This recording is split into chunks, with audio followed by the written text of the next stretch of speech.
Selamat Natal untuk kita semua. Saudara-saudara terkasih, salam jumpa kembali dalam renungan mingguan Frater Keuskupan Agung Medan. Suatu hari, seorang teman non-Kristen bertanya kepada saya.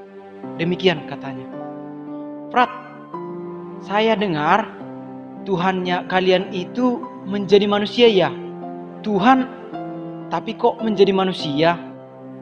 Jangan tersinggung ya, saya kan penasaran saja." Saudara-saudara terkasih, bila pertanyaan yang sama ditujukan kepada kita, apa jawab kita? Mengapa Allah kita mau menjadi manusia? Mengapa Dia mau turun ke dalam dunia? Mengapa juga Dia tunduk pada hukum manusia? Dia mengalami suka duka seperti kita. Sejak dalam kandungan, Yesus sudah mengalami penderitaan bersama Maria ibunya dan Yosef ayahnya. Ketika Yesus juga hendak dilahirkan, Maria dan Yosef kesusahan untuk mencari tempat untuk bersalin. Ketika Yesus masih bayi, Dia juga mengalami ancaman kematian dari para pemimpin yang berkuasa pada waktu itu. Ketika Yesus sudah besar, Dia ditolak oleh orang-orang sekampungnya. Puncaknya adalah ketika Yesus disiksa, disalib, dan bahkan wafat disalib. Saudara-saudara terkasih, pada waktu itu saya mengatakan kepada teman itu bahwa mengapa Allah mau menjadi manusia. Saya katakan demikian. Saya dahului dengan sebuah pertanyaan. Bukankah kamu ini adalah seorang guru TK?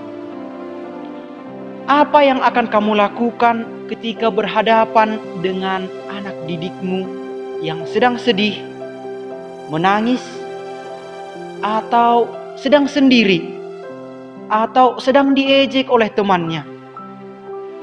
Lalu dia mengatakan kepada saya akan merangkulnya, memberinya permen, dan membuat dia nyaman. Jawabanmu cukup bagus, tapi ada satu lagi yang kurang. Apa itu, Frat? Coba kamu berlutut di depannya, berlutut di hadapannya.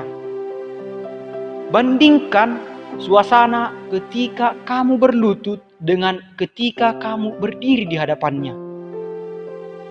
Saya yakin si anak akan lebih nyaman ketika posisimu dengan posisi dia sejajar.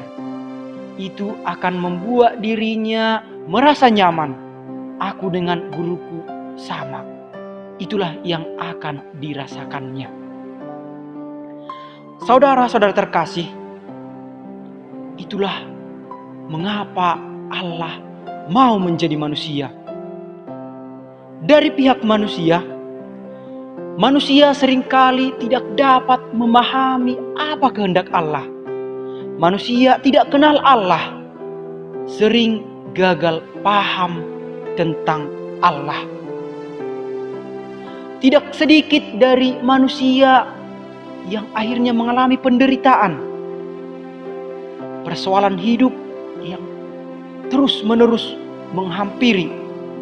Bahkan tidak jarang juga manusia hidup dalam suasana keberdosaan. Semua ini membuat dunia kacau. Atas dasar inilah maka Tuhan Yesus bersedia turun ke tengah-tengah kita, menjadi manusia sama seperti kita, kecuali dalam hal dosa. Dia mau mendampingi kita, menemani kita, merangkul kita, supaya kita nyaman seperti anak kecil tadi, nyaman ketika gurunya sejajar dengan dirinya. Maka inilah alasan mengapa Yesus menjadi manusia. Tidak mungkin manusia yang menyesuaikan diri kepada Allah, karena manusia terbatas.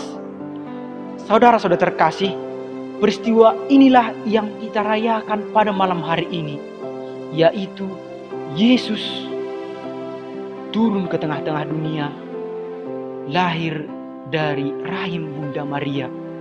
Dia sekarang tinggal bersama-sama kita. Dia mau menemani kita, mengalami suka duka bersama kita, dan merangkul kita. Pertanyaannya, sudahkah kita membuka hati kita, membuka pikiran kita, membuka diri kita terhadap Allah? Bersediakah kita dirangkul oleh Yesus? Jangan-jangan kita selalu membiarkan diri kita berada dalam keberdosaan, tidak taat kepada Allah. Saudara-saudara terkasih, semoga hari Natal yang kita rayakan pada malam hari ini menjadi lembaran baru bagi hidup kita untuk mulai menjalin kasih yang baru kepada Yesus. Selamat Natal.